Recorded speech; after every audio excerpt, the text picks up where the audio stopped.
Então, após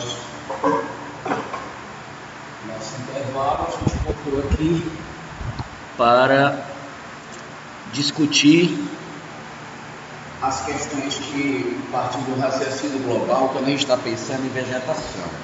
Na verdade, o raciocínio global que a gente vai colocar em jogo no primeiro momento é um plano conceitual que a gente vai ter aula específica sobre isso, para poder dar base a um plano de massa, um plano de formas, e aí a gente, através da junção dessas informações, é que a gente vai chegar num projeto preliminar para, no final, abordar um projeto executivo. Até chegar lá, a gente está estudando só vegetação por enquanto, para raciocinar a vegetação de forma separada, para que quando vocês cheguem na etapa de plano de massa, vocês saberem o que fazer com a parte de massa vegetal. E normalmente a gente vai na edificação e vai identificar onde que está o norte da edificação, para depois começar a conceber vegetação. Não se projeta para hidrogênio de saber para que lado é o norte. Aliás, não se projeta nada que é relacionado com a arquitetura onde não se saiba a orientação. Tá? Se eu descubro, por exemplo, que o norte fica nessa localização, eu vou me preocupar principalmente com dois outros pontos que vão ser decisivos. Na locação da vegetação, inclusive, que é saber onde estão os outros pontos cardeais. Por quê? Se eu sei onde está o norte, automaticamente eu identifico aonde está o leste, aqui, né? E oeste para cá e sul para cá. Pronto. Olha só, a locação da edificação, ela também tem relação com a forma como eu vou distribuir a vegetação. Por quê? Vegetação que está muito próximo da edificação, ela pode se valer do sombreamento geral da edificação para se proteger da insolação normal. Então, o que eu vou entender? Sol vai nascer aqui a leste. A gente já entende, então, que vegetação que está mais ou menos aqui, assim, nessa região, recebe sombreamento do muro. Quando ele chega a norte, que é atinge o pico, ele aqui está no pico, que está pegando sol, mas pega sol da manhã. Então essa região que está aqui, ó, também está pegando somente sol da manhã. Quando chega à tarde, ela já está toda sombreada, a vegetação está jogando sombra. Inclusive, esse lado que está aqui oposto ao oeste, ao noroeste, que é o sol de pico, nessa região aqui eu tenho todo o sombreamento. Aqui onde está sul, naturalmente aqui em Brasília, a gente tem a época da seca, que corresponde ao inverno, e faz com que esse lado aqui, que já não recebe sol o dia inteiro, se torne uma zona fria por conta dos ventos dominantes. Então, o vento gelado que vem, o vento de julho, de agosto, ele é um vento que chega por aqui também. Então, o que acontece? Aqui é uma área onde todas as plantas que são originárias de clima frio ou temperado e que suportam meia sombra devem ser locadas, certo? Por dois condicionantes, pela insolação e pelos ventos dominantes de inverno que vem por essa direção. Já aqui eu tenho uma área super descampada, toda essa região que está aqui, ela pega sol de dia, pega sol da manhã. O sol da tarde aqui, ó, quando chegar aqui norte e noroeste, vai chegar um pedacinho que aqui, ó, eu posso ter uma coisa mediana. Você concorda que aqui o muro também está jogando sombra para lá para o canto? Só que quando chegar no fim da tarde, que der oeste aqui, ó, ainda pega um pouco. Então, é só quem está muito aqui contíguo a essa área. Já essa área aqui todinha que está acontecendo aqui, ó, toda ela tem sol inteiro. Gente, quando eu faço esse tipo de determinação, esse tipo de observação, né, para alocar a vegetação, eu já meio que defini onde é que eu posso colocar os dois principais grupos adaptáveis de vegetação, que são planta de sol pleno, ou seja, que se adaptam bem a intensidade solar alta e um grande período de insolação extrema. E os locais que suportam meia sombra.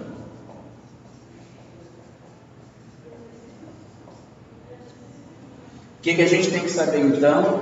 Norte magnético, ventos dominantes, posição da edificação em relação ao lote. Senão a gente não começa a jogar vegetação. Tá? Tem que saber essas 3 coisinhas aí. Bom, mas não adianta nada eu saber fazer isso lá no projeto se eu não sei que plantas têm esse comportamento.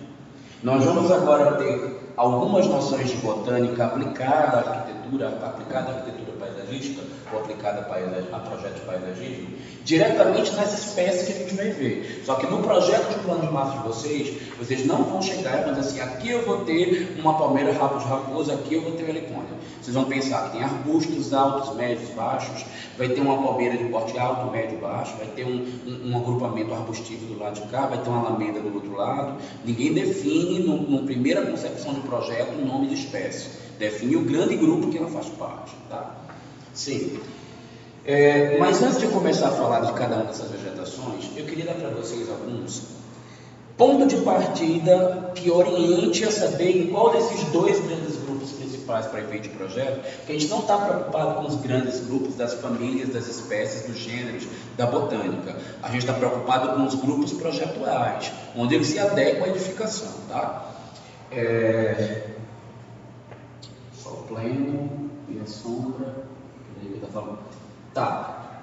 Características principais desses 2 grandes grupos que vão servir para vocês como orientação no projeto. Primeira coisa que eu vou dizer para vocês. Toda vegetação que você bater o olho, verificar que ela tem floração intensa, constante, o ano inteiro, gente, dificilmente isso é uma planta de meia sombra. Planta de meia sombra, ela tem pouca floração, e quando tem a floração, ela é pouco expressiva. E se ela tem uma floração grande e expressiva, a coloração é que não é expressiva. Se for uma flor vermelha, ela é um vermelho escuro apagado, não é aquele vermelho vivo abertão. A folhagem dela normalmente não é um verde vibrante, é um verde escuro também bem apagado. E normalmente vegetação que vai cair aqui no sol pleno e que tem, por exemplo, folhagem amarela de cor quente, amarela é muito vibrante. Isso é característica de planta de sol pleno. Se aparecer uma coisa aqui amarela na meia sombra, gente, duvida. Que já, lógico, tudo que eu estou falando aqui, gente, é só regra geral, tem várias exceções. Mas quando a gente está fazendo concepção global, e vamos dizer, vamos supor que vocês no futuro não pretendam ser paisagistas. Mas você, enquanto arquiteto, não pode ser um ignorante de paisagismo, porque é você quem coordena, quem faz a visão global, que vai distribuir os papéis para o paisagista, para o designer, para o engenheiro, seja lá quem for, e você precisa saber um pouco de cada um deles. Então, no mínimo, você tem que saber que, tem coloração vibrante aqui, esse paisagista pode ter feito algo errado para que você entenda o que está acontecendo, né? Sim. Mas a gente vai tentar fazer algo também que chegue na escala profissional quando a gente entrar nos detalhes de cada vegetação. Mas eu quero a coisa global agora. Outras coisas que vão determinar algumas dessas adaptações. Vamos ver. Plantas que têm também frutificação intensa. Gente, olha, ter flor e ter fruto depende de fotossíntese. Fotossíntese só acontece quando tem sol. Para fazer fotossíntese suficiente, para fazer a planta ter grande porte, ter muita flor e muito fruto, é fotossíntese em abundância. Ou seja, se eu estou aqui no escuro, eu provavelmente não dou fruta. Eu não, tá? Planta. Elas. Tá? Então, chegou aqui, viu um grande porte, muito grande porte, folhagem densa, tronco uma escala muito grande, copa também de escala muito grande, provavelmente isso aí não é uma planta de meia sombra. Se você pega, por exemplo, as palmeiras, palmeira de grande escala, grandona, gigantona, sinal de que ela não é meia sombra. Tem exceções? Tem, mas a gente vai partir do ponto de partida geral para chegar nesses detalhes quando a gente vê espécie a espécie mais à frente nas aulas de planta de meia sombra e pleno sol.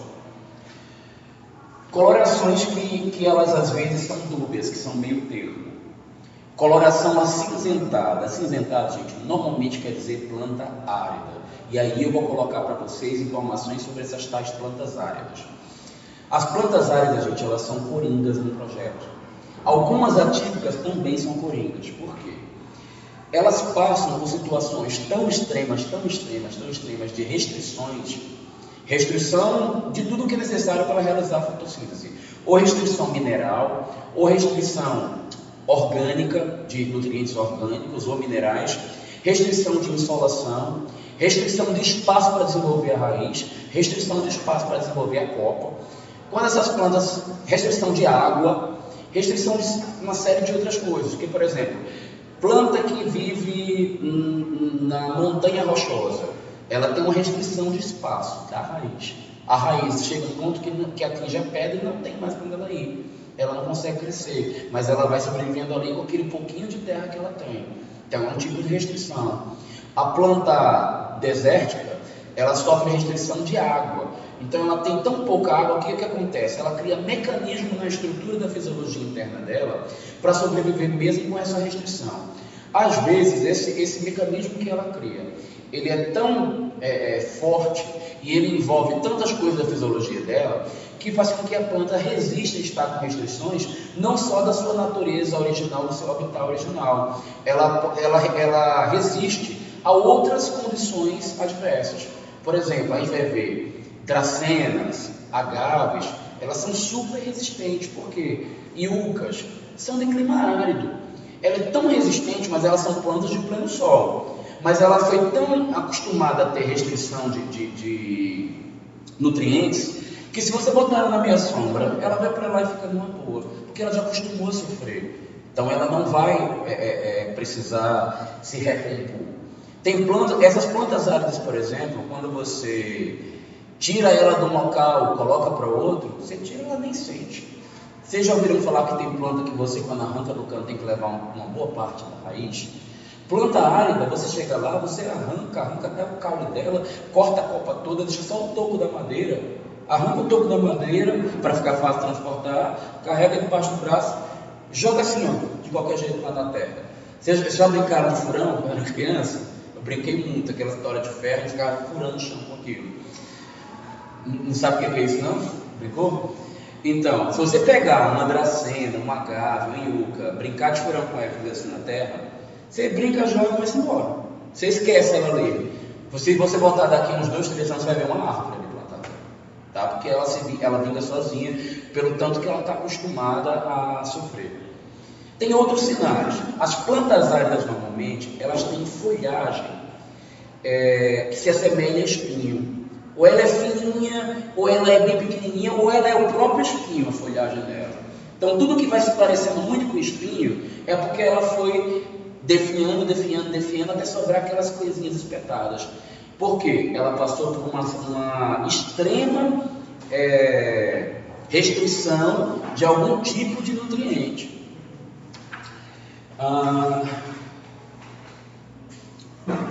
Deixa eu voltar para ver outra coisa. Professor, nós estamos geralmente de camping, né? Algumas pessoas já falaram que o cacto estão acostumados com muita água, se você, sei lá, pegar mais do que um pouco a mais do que necessário, morre. É verdade. Só que o que acontece é o seguinte, não é que a planta não gosta de água. Eu até vou falar isso às vezes, vocês subentendam que eu estou simplificando o papo para não falar um negócio extenso. O cacto não morre necessariamente por conta de ter muita água. Por quê? O cacto e as suculentas, eles são espécies de plantas que, por passar por restrições, eles desenvolveram um mecanismo diferente das outras. Eles têm uma diferença. Eles aprenderam a acumular água. Portanto, quando você coloca mais água do que o cacto precisa, ele vai guardar no reservatório dele. Tanto que em algumas cidades desérticas, quando você está no meio do deserto, que você se perde e você descobre que está com restrição de água e acha que vai morrer, qualquer coisa do tipo, são duas coisas que você tem que procurar: coqueiro e cacto, porque são elementos que vão armazenar água dentro deles. O coqueiro bem mais, né? Mas o cacto também. Você corta o caule do cacto e você vai ter água dentro dele para poder se alimentar. No mínimo, se for uma área super árida que o cacto não conseguiu guardar, você vai poder, pelo menos, chupar a seiva dele, né? Que vai te abastecer de alguma umidade. Mas, por que o cacto morre? Cacto suculenta também é assim, ela também armazena água. Porque o que acontece é o seguinte, gente. Toda vegetação tem seiva. Plantas que armazenam água, elas têm muito mais seiva que as outras. Então as suculentas, elas têm muita seiva. Seiva é o melzinho da planta, é a parte que os fungos e as bactérias estão doidos para absorver. Eles ficam desesperados atrás de uma seiva, igual a gente atrás do mel, tá? Porque é delicioso e maravilhoso. Então eles ficam atrás. Quando você você coloca o cacto no sol e você joga muita água, a água que está por ali, ela evapora, a que ele conseguiu absorver, guardou, a que não guardou vai embora, evaporou. Agora, quando você coloca o cacto num local que não tem sol para evaporar a água, você coloca lá, ela além de ficar acumulada na superfície, ela está junto de terra, de micro-organismos, de vários outros seres, e está junto de alguns outros elementos orgânicos. Aqueles elementos vão propiciar a multiplicação dos fungos e bactérias. E aqueles fungos e bactérias vão se multiplicar e vão procurar a área mais rica de alimentação, que está onde? Dentro do cacto, na seiva elaborada que ele já guardou dentro dele. E ali é o paraíso. Então todas elas vão migrar para lá e vão dar fim no cacto. O cacto vai apodrecer, porque aquela umidade que não conseguiu ser evaporada vai tomar conta da vegetação. Cuidado com as perguntas, que eu não sou botânico não. Essa aí por um acaso sabia. Porque por conviver com os agrônomos, com os engenheiros florestais, com os botânicos propriamente ditos, eu vou pegando, né? Vou executando um projeto, vou passando pela situação, eles vão me ensinando. Mas a gente que é arquiteto não tem a obrigação de conhecer fisiologia detalhada como eles, né? Mas esse aí por um acaso eu sabia. Bom, mas é importante a gente saber, porque a gente, na hora de fazer uma proposta de implantação paisagística, a gente não pode errar nessas bobagens aí, né? Isso é básico, a gente tem que saber mesmo.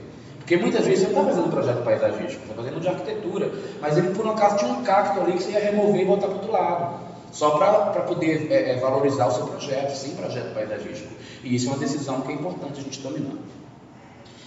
Outra característica que faz ter seiva muito elaborada e com características diferentes é a característica de planta resistente, como é o caso do cacto.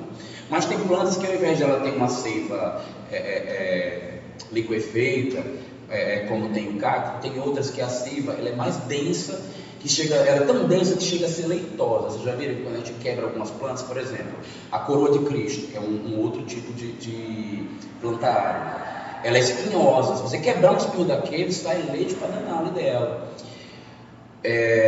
A maçarandubeira, pé de maçaranduba, você quebra também, a própria fruta também vai encher de leite quando você quebra ela, ainda mais se é verde. O pé de jaca também, a jaca também, né? Isso é um leite horroroso, né? Mas você quebrar uma folha da jaqueira, sai.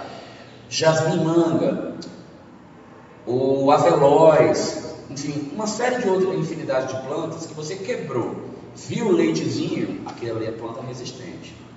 É uma planta que vai suportar mais, que normalmente é de sol pleno, essas que têm mais resistência. Só que algumas das que são de sol pleno, elas se comportam muito bem aqui no meia sombra, que não é porque ela é de meia sombra, é porque ela é uma planta que foi tão adaptada a sofrer falta de nutrientes, que ela consegue, inclusive, sobreviver na falta de um ingrediente que é indispensável à sobrevivência de qualquer ser vivo, né? Que é o sol. Então é isso que vai favorecer. Bom, outra coisa que a gente vai começar a ver nas plantas que são de meia sombra. As plantas de meia sombra normalmente também são de áreas alagadas ou de áreas úmidas. Por quê? Se não tem sol batendo, não evapora a água, então elas vão estar numa boa. Só que mesmo quem é meia sombra, gente, é sempre meia. Não existe planta de sombra total. Ou seja, eu escuto muito coisa do tipo assim: eu tenho um vaso de planta dentro do meu quarto. Qual é a planta ideal para botar lá para sobreviver? Eu vou dizer nenhuma. Toda planta precisa de um mínimo de sol. Poxa, mas como é que ela sobrevive no meu quarto? Eu digo, vai botar na beira da janela, que é o local mais adequado, porque o quarto não é lugar de ter planta, na minha opinião.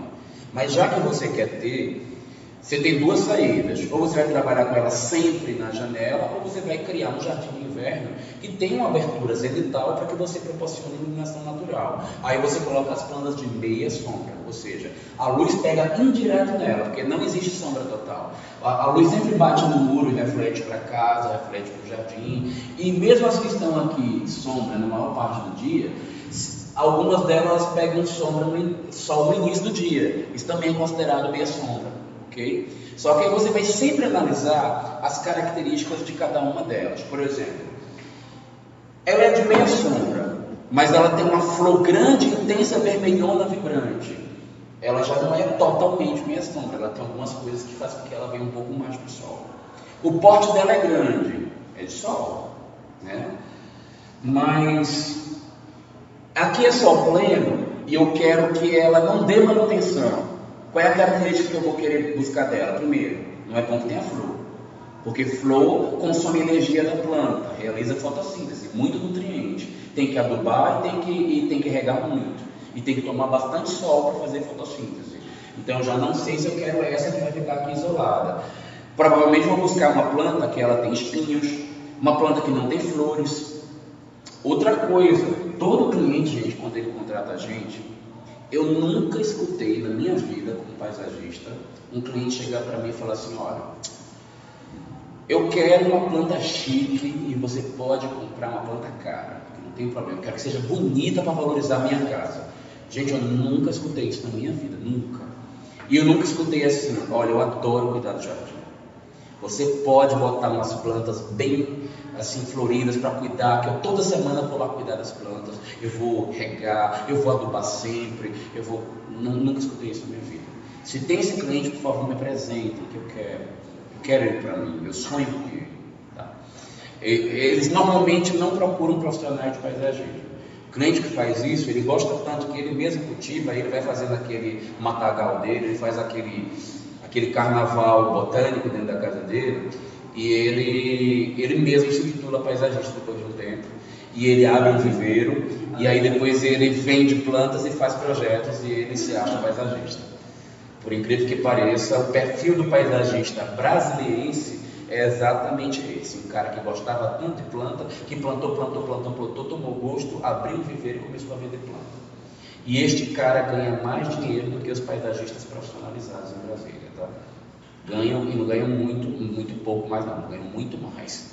Porque vender planta é muito mais caro do que preço de projeto. É tipo assim, ele lucra 10, 20 vezes mais vendendo planta do que fazendo projeto paisagismo. É uma realidade triste, né? É por isso que em Brasília, a grande maioria dos arquitetos não querem ser paisagistas.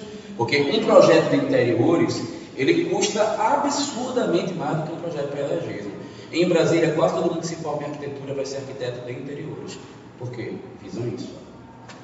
Ser arquiteto de interiores dá fama, dá dinheiro, dá ascensão rápida, não precisa ter conhecimento estrutural tão elevado, não precisa assumir responsabilidades tão grandes, só que é trabalhoso pra caramba, muito mais trabalhoso do que fazer projeto de arquitetura. Absurdamente, é por isso que é mais caro o projeto. Bom, mas nosso assunto não é interiores. É só fazer um paralelo entre as atuações para vocês irem criando o universo de vocês, porque inclusive tem opiniões diversas da minha, tá? Eu estou falando da minha experiência. Tem gente que vai dizer: está falando besteira, é de outro jeito. Mas eu não enxergo de outra maneira. Mas voltando para cá, pleno sol, meia sombra. Gente, eu com certeza não consegui lembrar de todas as características de pleno sol e meia sombra, não. Tá? Eu dei alguns truques para vocês. Folhagem da meia sombra escura, a flor quando tem a escura também é aquele vermelho escurão, verde escurão. Normalmente cores vibrantes como amarelo não comparecem na meia sombra, mas o cinzentado ele transita de cá para lá bem, porque normalmente o cinzentado é nas de pleno sol que conseguiram se adaptar. E tem outra coisa, lembra que eu estava falando de planta que muda de um canto para o outro? Tem algumas coisinhas que a gente tem que saber no momento de uma implantação que vai mudar, transportar, como por exemplo, fazer desmame. As plantas que elas são áridas, ela não precisa de desmame. Você arranca, que nem eu fiz, bota um toquinho lá, ela se vira. Mas, coisas que você precisa saber. Normalmente, gente, uma vegetação, seja lá qual for o porte, arbóreo, arbustivo, seja lá qual for a planta, ela tem o seguinte comportamento de ocupação de solo. O que você vê de copa, você vai ter semelhante aqui, ó, de raiz. Todas as plantas são assim? Não, absolutamente, gente. Tem plantas que elas são diferentes. Tem planta que ela assim, dá copa espalhada e a raiz dela é completamente pivotante, que é uma coisa assim. Só que é mais comum ser pivotante quando a própria copa é pivotante. Ou seja, palmeira. É comum na palmeira ter esse comportamento aqui, ela ser pivotante, mais do que numa árvore. A árvore ela vai se ramificar no caule e vai se ramificar em cima. Outra coisa também, a árvore que ramifica muito baixo, se para cima eu estou descendo, então na raiz acontece o contrário. Pode significar que a raiz não ramifica aqui para debaixo não, ela começa a ramificar aqui em cima. Sabe o que isso acontece? O que acontece na prática? Quebra as calçadas do projeto para Evagista, estoura a instalação do esgoto, estoura a instalação elétrica. Se vocês quiserem conferir e ver que isso é verdade, pega só o pé de ficus. Pé de ficus. Ficus é o que faz cerca viva. Só que a gente transforma ela em cerca viva. Ficus é uma árvore gigante, enorme, super densa, por isso que a gente faz cerca viva com ela. A ficus ela é uma monstra, ela quebra tudo. Ficus é tão agressiva, gente, que a ficus ela atravessa a rua por debaixo do asfalto se ela souber que tem água do outro lado. Olha, eu estou dando propriedades de inteligência para a ficus. Ela já sabe que tem água. Mas, na verdade, a raiz dela vai sentindo umidade, vai crescendo na direção onde tem umidade e vai cada vez mais crescendo e ela acaba atravessando. Estou falando que eu tenho uma cliente que ela tinha um problema de raiz dentro da casa dela, atingindo o esgoto. Ela não sabia que a raiz que estava na casa dela era da ficus da vizinha dela que atravessou a rua para buscar água no esgoto dela. Porque o esgoto da vizinha ficava para trás da casa, então a ficus não sentia umidade. Gente, ficus, ela anda 3 metros atrás de água dentro da piscina e quebra a piscina toda. Tem ficus que derrubam a fundação de casa. E ficus não é a única planta que faz isso, mas é porque ficus é tão comum em Brasília que eu estou dando um alerta para vocês. Folhinha verde pequenininha. Já que você falou de folhinha verde pequenininha, vou contar outro cuidado para vocês. Lembra que eu falei que cliente nenhum que é planta que tem que cuidar, que tem que dar manutenção? Então fica mais outras dicas para vocês. Toda planta que tem folhinha pequenininha é planta que tem um ciclo de renovação de folha curto, ou seja, nasce muito e cai muito. Então, quanto menorzinha as folhas, gente, mais limpa que aquela planta da manutenção. Quer uma planta que dá menos manutenção, pense que ela tem folha grandona. Porque o ciclo de vida de uma folha grandona é grande, é muito tempo. A folhinha todo dia nasce, todo dia cai. Folha grandona demora semanas, às vezes meses para ela ficar grandona. E ela também vai demorar semanas ou meses para cair. Se além da folhinha pequenininha, ela tem flor pequenininha e a flor é muito intensa, essa planta ela tem um metabolismo aceleradíssimo. Porque para ficar intensa daquele jeito é uma fotossíntese monstra que ela realiza. E ela solta a folha e solta a flor e solta o escambau. Por que eu estou dando essas dados para vocês, gente? Porque você vai projetar a piscina, você vai projetar a calha que está em cima da cobertura e vai botar uma planta junto. Pode botar uma planta cheia de folhinha e de florzinha pequenininha na beira da piscina? Vai ferrar o seu cliente na manutenção, vai sujar a borda e quando o vento passar, vai jogar as folhinhas dentro da piscina e vai entupir o filtro da piscina e seu cliente vai ficar puto com você.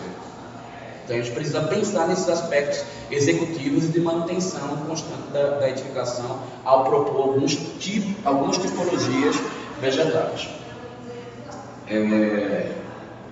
Cadê?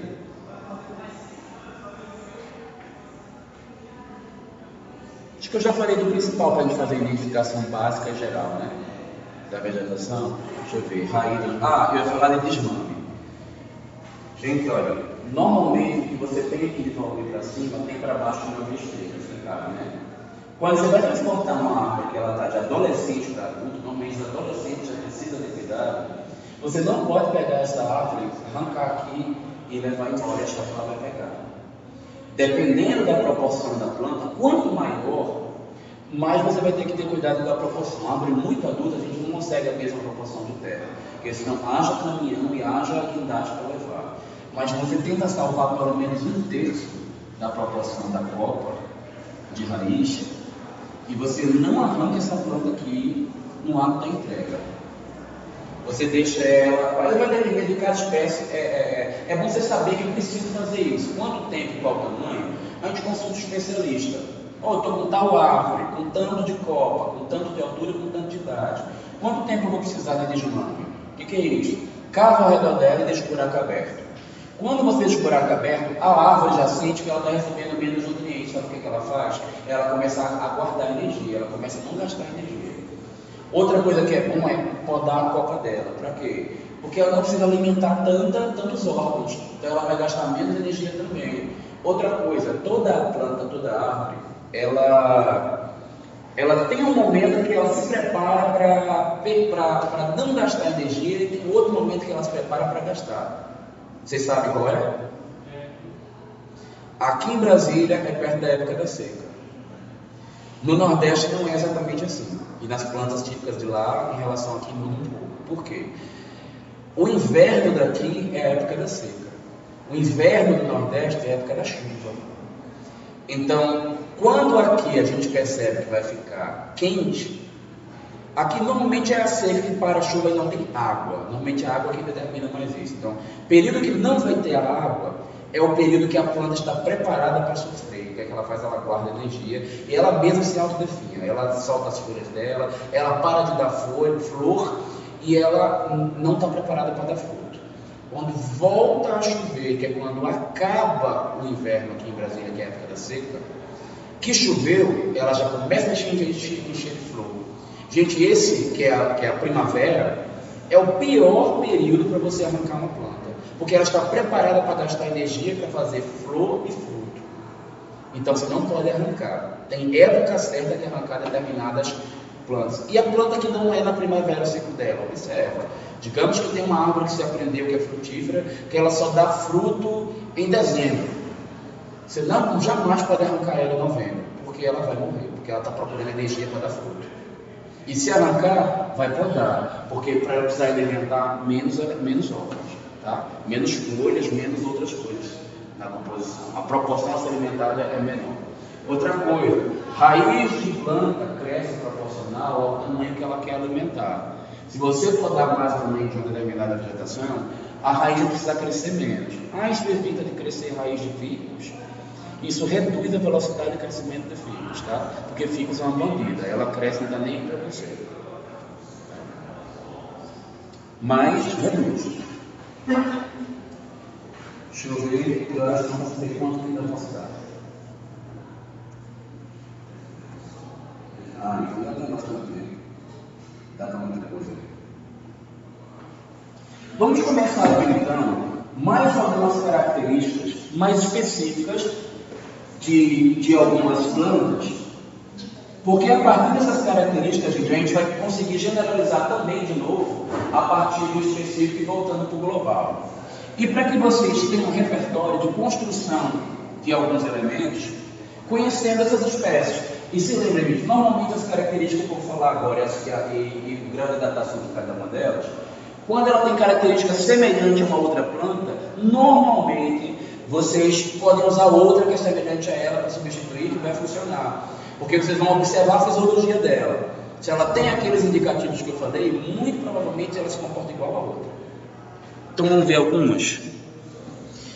Eu começaria por uma escala maior, ia começar em palmeiras para poder vir para baixo.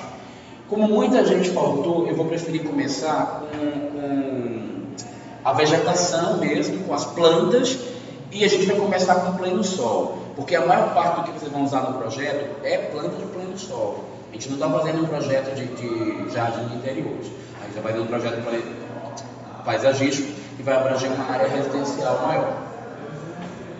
Então vamos começar a ver algumas de pleno sol, tá? Tá em ordem alfabética, a gente vai começar com, acho que tem letra A. Nossa, o ruim é que o projetor ele tá todo desenquadrado, né? Vai cortar um pouquinho das explicações que eu estou aí fazendo. Eu não sei como é que mexe no zoom lá e vai ficar muito perdido na gravação e eu parando para ir lá ajustar isso. Mas enfim, então vamos lá. O primeiro deles que aparece aí, abacaxi rosa. Gente, ó, abacaxi, eu não sei se vocês sabem, é um tipo de bromélia, tá?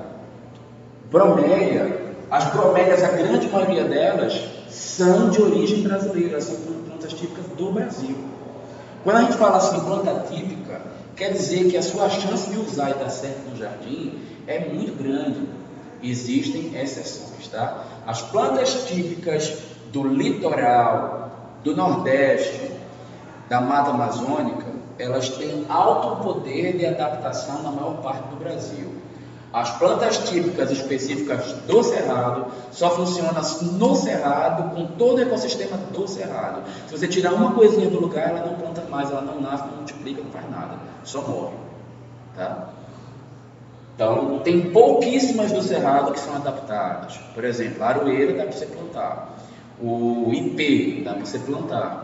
Mas o que se tem pesquisa que consegue fazer, eu não fiquei sabendo ainda. O que eu sei que não, que eu sabia, né? Porque todo dia isso muda, sempre tem um pesquisador que descobre um jeito. O que eu achava que não dava para plantar uns 5 anos atrás, não sei hoje em dia se dá. Canela de ema. Canela de ema é daqui do Cerrado, mas não sei como é que você colocar ela em outro lugar. Papalanto é daqui do Cerrado. Não sei como é que você adapta um papalanto. Que é um mato, tipo uma gramínea daqui do Cerrado. Mas não é gramínea não, é outra coisa, o papalanto. Mas é um matinho bonitinho que dá aqui no Cerrado. Olha só, gente. Toda vez que você vê alguma coisa que se assemelha a espinho, indica que a planta é resistente, ela suporta ficar em solo intenso, com pouca água. É o caso do abacaxi. Só que o abacaxi verde, original, ele é verde. Esse daqui, ele é rosa. Na verdade, algumas biografias vão chamar ele de abacaxi vermelho, outros de abacaxi roxo. Porque o abacaxi vermelho, ou roxo, ou rosa, ele muda de acordo com a exposição solar e a quantidade de nutrientes que tem, os minerais que tem no solo. Não é só ele, tá, gente? É todo vegetal. Toda espécie vegetal, quando ela é colocada numa situação adversa do seu habitat natural, ele sofre alterações na sua fisiologia para se adaptar e conseguir sobreviver. Por exemplo, o que eu já tinha falado antes, você pega uma planta que ela é de sol pleno, você coloca ela na meia sombra, ela não quer morrer, então ela vai tentar gastar menos energia. A primeira coisa que ela faz é se livrar das flores. No segundo etapa, primeiro assim, na ordem anterior, primeiro ele se livra dos frutos, que é a maior quantidade de energia possível que uma planta gasta para abastecer os frutos. Na sequência, ele se livra das flores. Depois das flores, ele começa a definhar a quantidade de caules, depois ele começa a largar as folhas e, por último, ele vai apodrecer a raiz. Tá? Porque a raiz é a base da sobrevivência de qualquer planta. Então ele vai aos poucos saindo. Mas antes disso tudo, a primeira coisa que ele perde é a coloração. Porque não conseguir realizar a fotossíntese quer dizer não conseguir metabolizar alguns minerais que a planta precisa para ter aquela cor. Então o abacaxi, por exemplo, ele vai mudando de acordo com a quantidade de sol que ele recebe. Um abacaxi rosa, por exemplo, se você botar ele na meia sombra, ele fica mais assim, ó.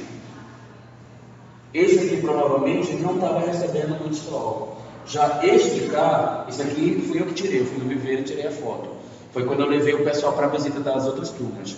Aí a gente passou lá, estava com o abacaxi exposto. Esse estava no sol intenso, e aliás ninguém estava regando ele há muito tempo.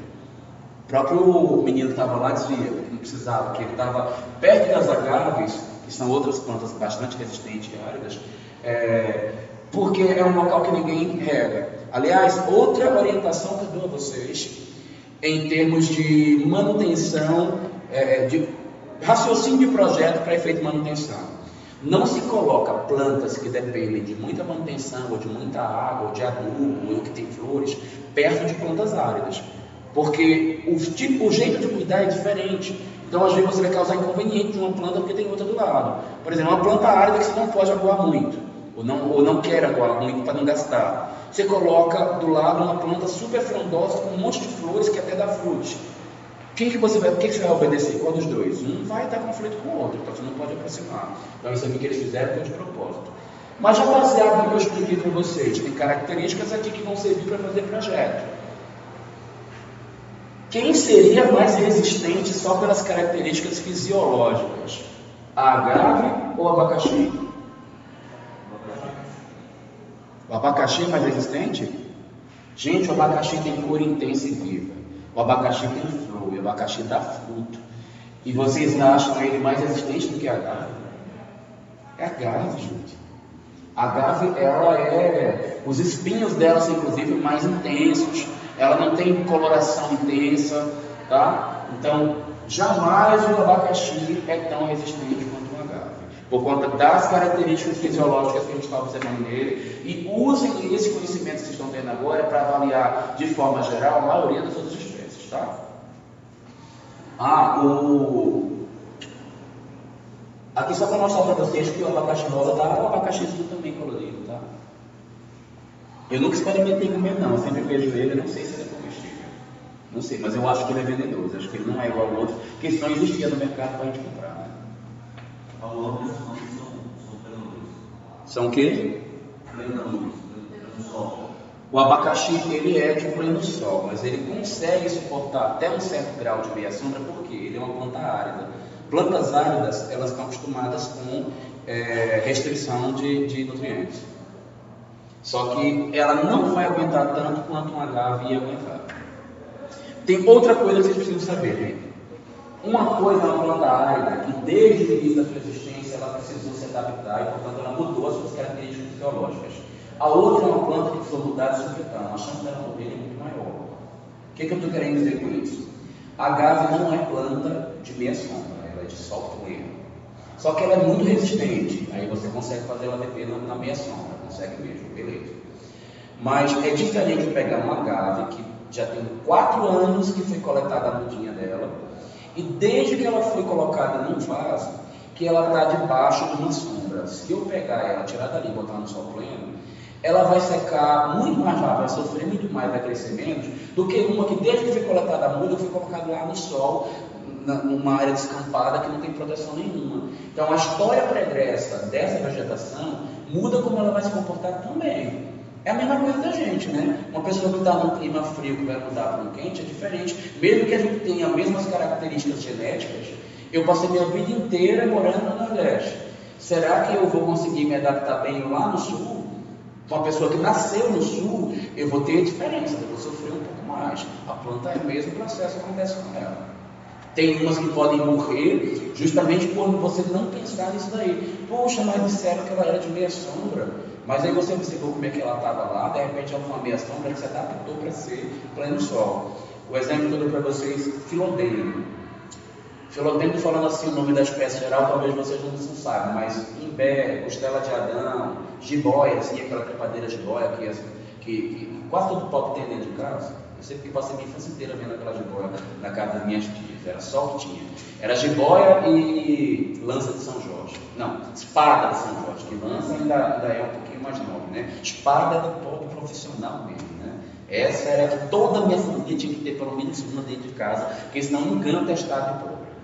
Né? Mas enfim, os filodendros que eu estava falando não são plantas de pleno sol, mas algumas espécies de filodendro, como por exemplo a costela de Adão, o imbé, se você plantar ela na beira do poste e você deixar ele lá, às vezes até como ele é uma planta de área alagada, às vezes até com pouca água ele sobrevive, por algum motivo, talvez porque o filodendro ele tenha também Não sei, ele tem alguma explicação na fisiologia dele que eu não sei dizer para vocês.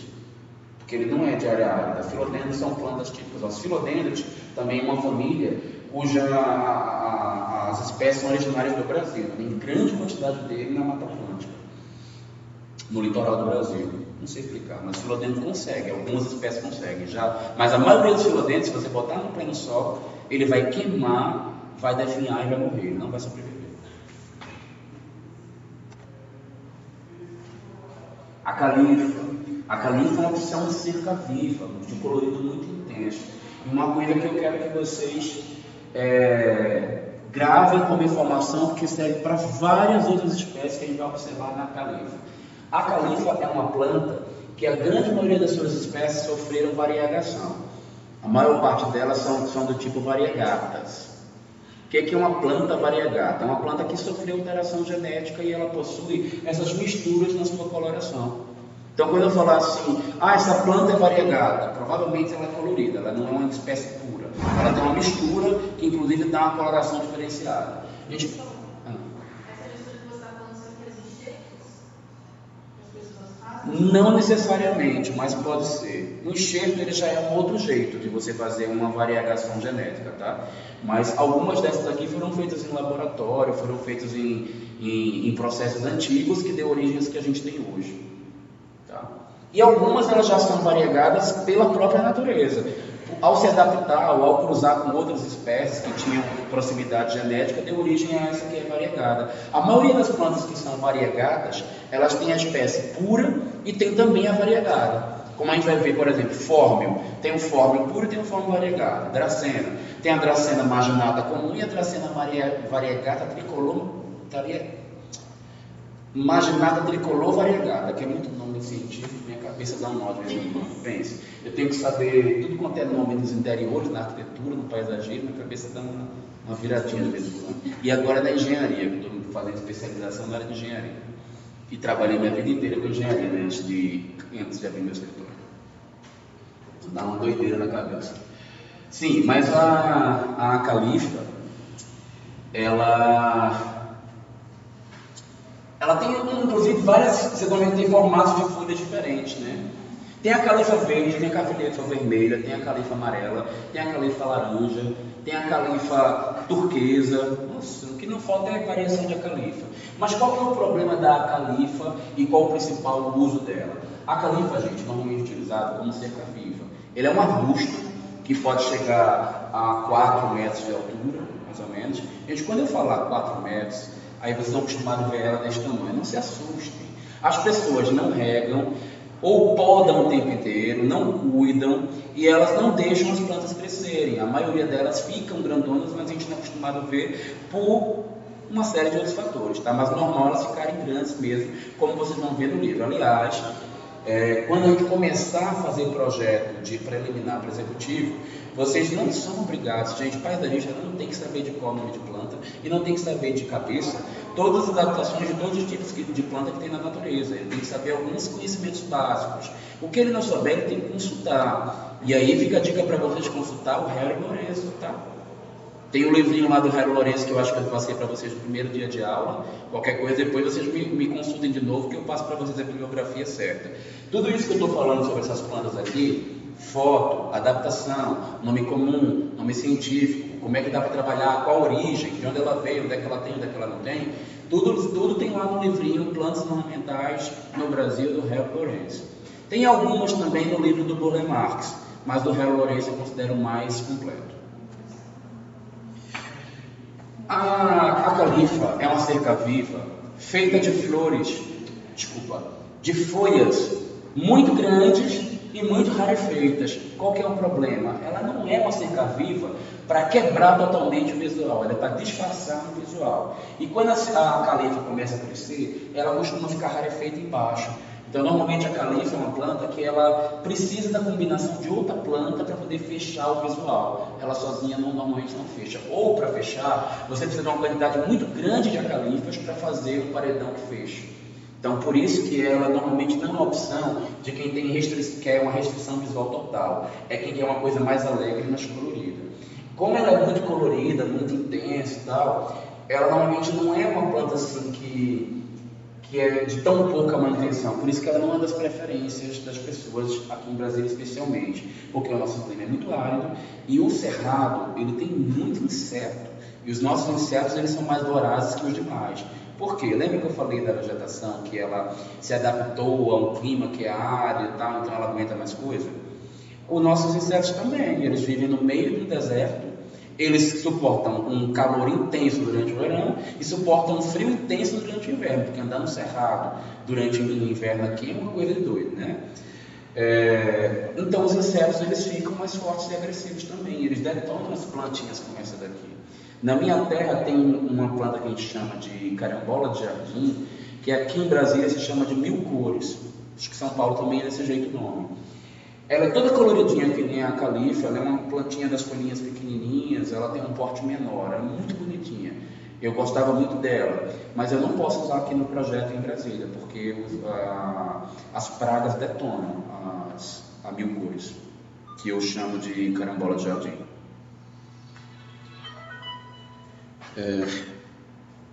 Vamos à frente.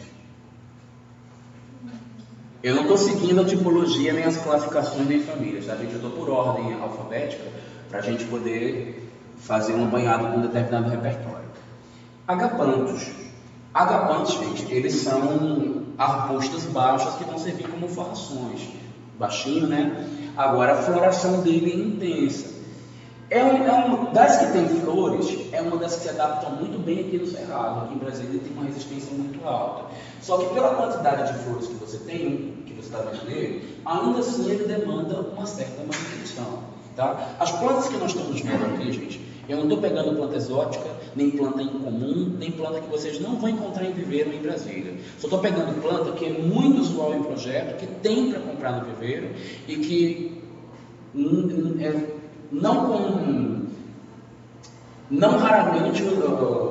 raramente você vai precisar mandar pedir fora de Brasília para implantar num jardim. A maioria dos viveiros tem aqui, tá? E são usuais, não somente projetos aqui, fora também, mas por um acaso estou pegando também as que são adaptadas aqui.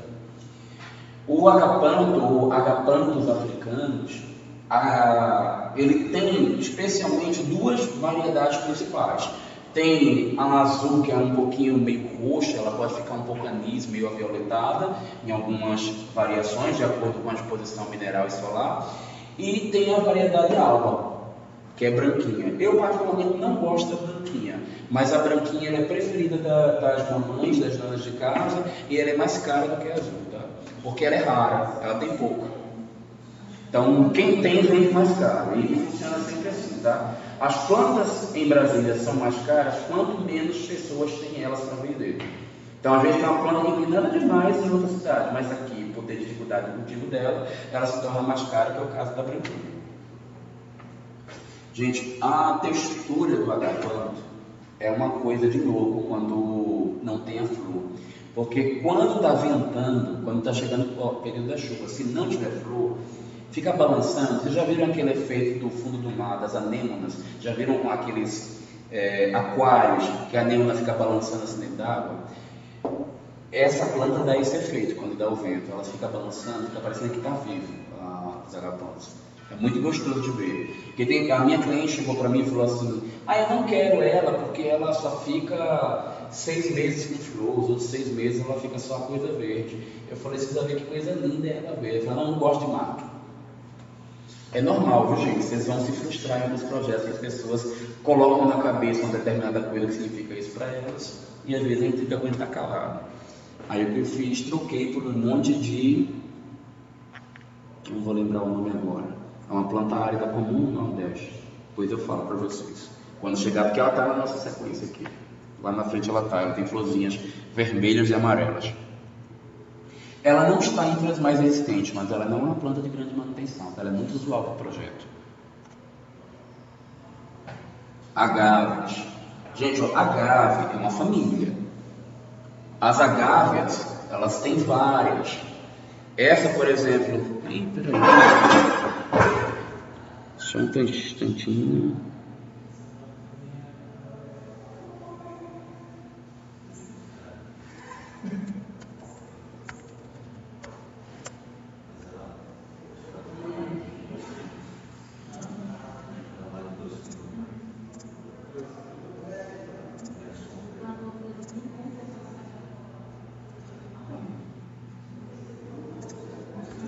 configurei tudo errado por frente. Professor, ela é carnívora? Hã? Você viu uma dúvida aqui? Não, essas agaves que eu estou mostrando hoje não são carnívoras. Mas tem a seção.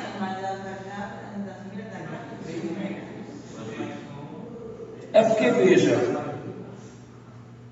eu não sei exatamente o que diferencia uma que é chamada de carnívora da que não é. O que eu entendo por planta carnívora? As que têm receptáculos, que a partir de um objeto, de um inseto, de qualquer ser que fique preso nesse receptáculo, ela consiga deteriorar aquele inseto e absorver os nutrientes dele. Então isso para mim que é uma planta carnívora. Essas agaves especificamente, se tem uma espécie de agave que é carnívora, eu não sei, eu não conheço as que são carnívoras. Eu conheço outras espécies que são, posso até pesquisar para responder para vocês aula que vem, porque eu estou com um livro que fala só de agaves, então dá para eu olhar para vocês. Essas daqui não tem, tá? Elas não são, elas só têm espinhos. A maioria das agaves tem espinhos. É uma família grande. Aqui no Brasil são mais comuns as agaves piteiras, as agaves, que são as agaves angustifolia, alguns exemplos delas, as agaves azuis, que são as agaves tequilanas. Ele tem esse nome tequilana porque é a agave que serve para fazer a bebida da tequila. Tem as angustifólias, elas são utilizadas inclusive para fazer sisal. A gente retira delas a fibra para fazer tapete de sisal. É através da agave que a gente faz. E as agaves atenuadas, que são as agaves bem delicadinhas, super frágeis, que não têm espinhos. Só que qual é a desvantagem da agave atenuada, que é o que eu estou falando, que é a mesma coisa que a agave dragão? Ela é tão frágil que só de transportar ela quebra as folhas. Então, normalmente você pede a ela, o cara bota no caminhão com um monte de planta, ao balançar do caminhão, quebra as folhas dela, quando você vai implantar no jardim, ela já está toda feia, tem que readaptar. Eu não vejo problema nenhum quando ela quebra, porque que normalmente quebra as de baixo, as de dentro ficam protegidas. E ela vai crescendo, ela vai se recompondo. Mas a dona de casa quer normalmente receber a planta bonitinha, então isso gera problema na recepção das plantas que vão compor o projeto. Para mim, a agave azul é a agave mais bonita que existe dentre todas as outras. Vocês podem ver o visual delas aí. A coloração dela é diferenciada, inclusive. Você vê que ela é azulada, né? Gente, toda planta que ela nem, seja lá qual for a cor dela, se ela tiver uma tonalidade que tende ao acinzentado, ela também é uma planta que recebe uma iluminação, que ela recebe iluminação de maneira muito intensa e muito vibrante, porque o cinza é uma cor neutra. Isso quer dizer que quase qualquer cor que você colocar na vegetação vai absorver e dar um efeito bom. A agave azul à noite, gente, iluminada, é um espetáculo da natureza, uma coisa linda. E isso vale, aí vocês vão captar essa dica para os projetos, para toda planta que você perceber que tem tonalidade acinzentada. E vai valer para a agave azul, vai valer para o eucalipto argentino, vai valer para a palmeira Bismarck, que vocês vão ver lá na frente.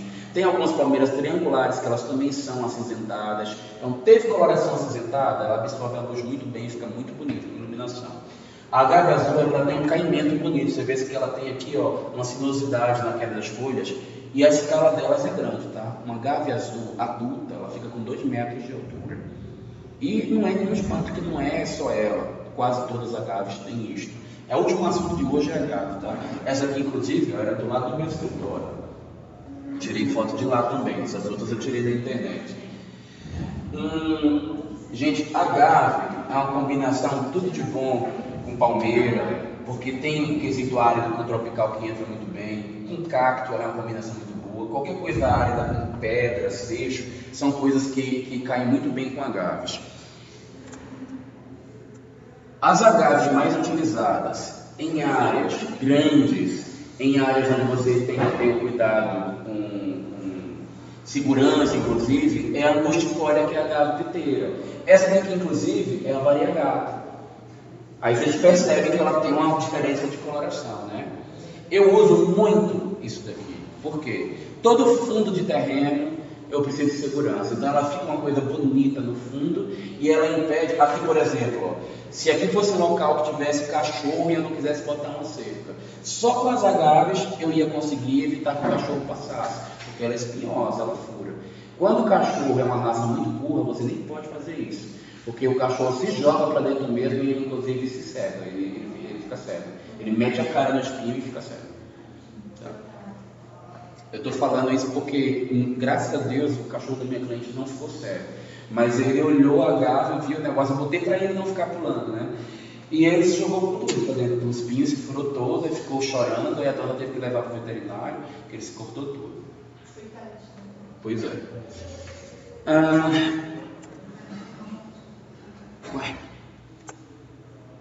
Essa aqui é a atenuata que eu falei. Gente, atenuata é quase uma praga. Aliás, toda agave, ela multiplica rápido e dá uma quantidade de perfiliação muito grande. Tá? Vocês estão vendo esse pendúnculo que dá aqui, gente? Isso é a inflorescência da agave. Todas têm isso, todas as espécies que eu mostrei, mas cedo ou mais tarde vai dar um negócio desse. E aqui, oi? Tá bom. Não tem outras plantas mais pornográficas ainda. Você vai ver quando a gente estiver no Jerivá. Jerivá ele tem um negócio interessante. Não é engraçado que é desproporcional, né, o da agave. É um negócio misto. Mas enfim, a agave, esse aqui é o elemento inclusive de reprodução, então as flores dele. Gente, aqui nesse pedúnculo, tem de 500 a 1000 flores. E cada uma dessas flores dá uma agavezinha desse tamanho assim. Aí quando o vento bate, as agavezinhas caem no chão. É por isso que normalmente o planteiro de agave é desse jeito. Porque nem 10%, nem 5% da quantidade de agaves que ela dá, ela brota, ela consegue chegar no solo para brotar. Às vezes ela, sei lá, o passarinho come o broto, qualquer coisa do tipo. Porque se todas que estão aqui descem, Nossa Senhora, não tinha espaço, não tem. Pronto, elas competem pelos nutrientes aí e acaba uma para funda a outra. Tá bom, né? Por hoje foi até muito, né, para uma véspera de feriado. Eu não pretendia ir tão além. Avisa para o pessoal então que eu vou passar um trabalho. Não vou passar para a aula que vem não. Vou passar para outra porque senão não tem como avisar. Só quem faltou, você se salvou por pouco, né? Veio para o segundo horário. Só quem faltou vai precisar fazer o trabalho. Só quem faltou.